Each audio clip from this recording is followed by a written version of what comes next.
amis, content de vous retrouver aujourd'hui pour la review de l'épisode 3 de Digimon Adventure. Et quel plaisir de pouvoir avoir un nouvel épisode chaque dimanche. Avant de commencer, n'oublie pas de me soutenir en lâchant le pouce bleu, ça fait plaisir et c'est gratuit.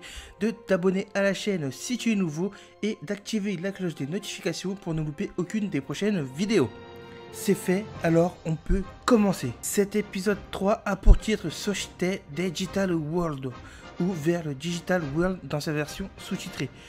Pour résumer, l'épisode reprend tout juste à l'apparition de Omegamon.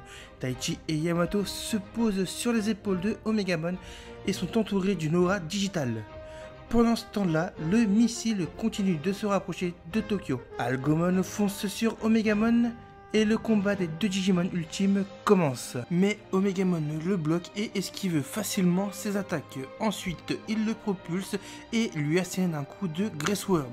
Algomon ne se laisse pas faire et bloque Omegamon en faisant une entrante et lui tire un rayon laser à bout portant. Le rayon laser n'ayant eu aucun effet sur Omegamon, il revient à la charge et lui tire également un rayon laser à bout portant avec son Garuru Cannon. Algomon énervé se déchaîne encore plus et lui lance sa meilleure attaque. Une attaque qui n'est pas sans rappeler l'attaque de Diaboramon face à Omegamon dans le film 2. Et malgré que Algomon ait lancé sa meilleure attaque face à Omegamon, Omegamon esquive tous ses lasers et grâce à la puissance des Digivice fonce à toute allure vers lui et lui plante pour une dernière fois la Grace Word. Et cette fois-ci, le combat se termine. Et malgré la victoire de nos héros, le missile continue sa trajectoire vers Tokyo. Koshiro prévient alors Taichi et Yamato comme quoi le missile est sur le point de s'écraser et qu'il semblerait y avoir une boîte noire dans le système du missile. Et là, nos deux héros décident alors d'aller détruire le missile eux-mêmes. Leurs Digivice se mettent à briller et nos deux héros se concentrent pour pouvoir localiser ce missile. Ce missile, une fois localisé, un digicode apparaît.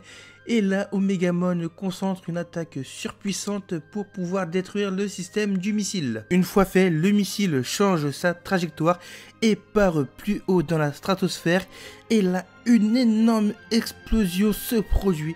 Elle est visible dans toute la ville et l'explosion est tellement puissante qu'elle éteint tous les appareils électroniques. Au même moment, dans le network, Omegamon essaie de contenir l'explosion en créant une barrière tout autour pour éviter que l'explosion fasse plus de dégâts.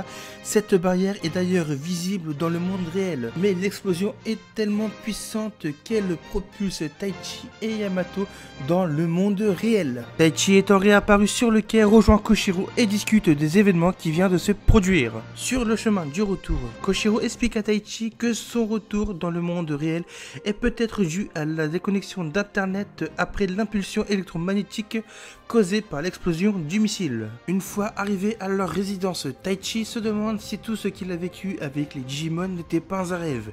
Mais Koshiro lui répond comme quoi il se souvient très bien de tout ce qui s'est passé. Également, on apprend que entre l'arrivée de Koshiro dans le domicile de Taichi et les événements qui se sont produits sur le network, il ne s'est passé que 1 heure. Avant de se quitter, Taichi remercie Koshiro car il les a bien aidés en les informant et que s'ils viennent à y retourner, qu'ils y retournent ensemble cette fois-ci.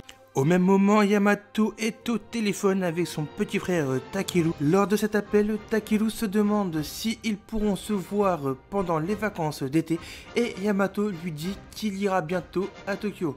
D'ailleurs, par rapport à l'environnement, je pense que Yamato se trouve chez sa grand-mère à Shisane. Dès le lendemain, et là je pense que ça va en ravir plus d'un, moi-même j'ai été ravi en voyant cela, on retrouve Koshiro et Taichi au camp d'été, même s'il n'a pas la même apparence que dans l'anime d'origine, ça fait tellement plaisir de les retrouver au même endroit. On y aperçoit d'ailleurs Jokido qui fait toujours son chef d'équipe. Dans un moment d'inattention, Koshiro trébuche et fait tomber sa tablette, mais elle est rattrapée par Sora Takenouchi. Taichi en profite pour faire la présentation de Koshiro avec Sora. Un peu plus tard dans la journée, Koshiro revient sur les événements qui se sont passés la veille et pense à une des théories qu'il a vu circuler, comme quoi les Digimon seraient des IA évoluant comme des êtres vivants. Mais il ne croit pas tellement à cette théorie. Également, il se demande pourquoi le Digimon virus visait Tokyo avec le missile et Taichi lui répond simplement, vu qu'il dérangeait leur plan, il a voulu se débarrasser d'eux en faisant exploser la ville. Et là, la mystérieuse boule noire qui avait envoyé les DigiF de Algomon renvoie un nouveau Digimon. Et cette fois-ci, au lieu d'avoir des cyberattaques, c'est carrément le réseau électrique qui est attaqué car la moitié de la ville est plongée dans le noir. Koshiro appelle donc Taichi et le prévient comme quoi il a fait une simulation. Si la coupure d'électricité venait à continuer, dans 72 heures, ça ne serait pas que Tokyo qui serait touché par cette coupure d'électricité, mais le monde entier. Ils sont interrompus par leurs Digivice qui se mettent à briller. Taichi demande à Koshiro où il se trouve, il lui dit qu'il est à la gare, donc ils se rejoignent. Leurs symboles se mettent respectivement à briller et là ils sont transportés dans le network. D'ailleurs j'avais oublié de dire comme quoi Sora avait croisé Taichi et s'est mis à le suivre. Et là dans le réseau on peut apercevoir 6 lumières, une bleue, une verte, une blanche, la orange, la violette et la rouge. Pour moi je pense qu'à l'heure actuelle seulement Yamato, Taichi, Sora, Mimi, Joe et Koshiro ont été transportés dans le Digital World, à l'exception de Takeru et Hikari qui viendront sûrement plus tard. Et l'épisode se conclut sur un magnifique plan du Digital World.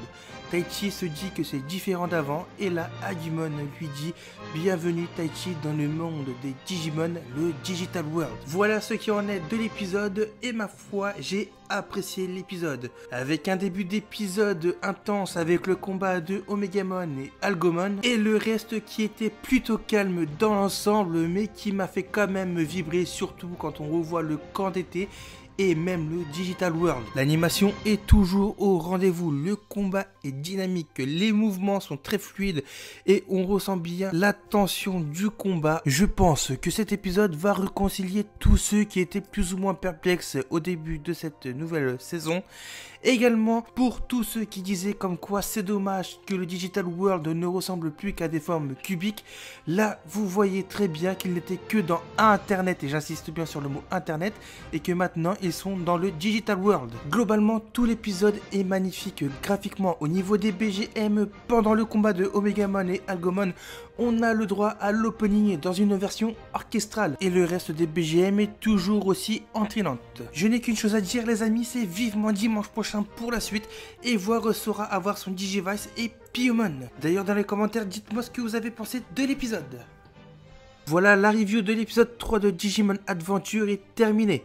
J'espère que cette vidéo vous aura plu. Si c'est le cas, lâchez le pouce bleu, ça me fait plaisir et ça permet de soutenir la chaîne. N'hésitez pas également à me suivre sur Twitter, je suis assez actif sur ce réseau. Et bien sûr de vous abonner à la chaîne si vous êtes nouveau ou si vous n'avez pas encore franchi le pas. Et moi je vous dis à dimanche prochain pour un nouvel épisode. Matane!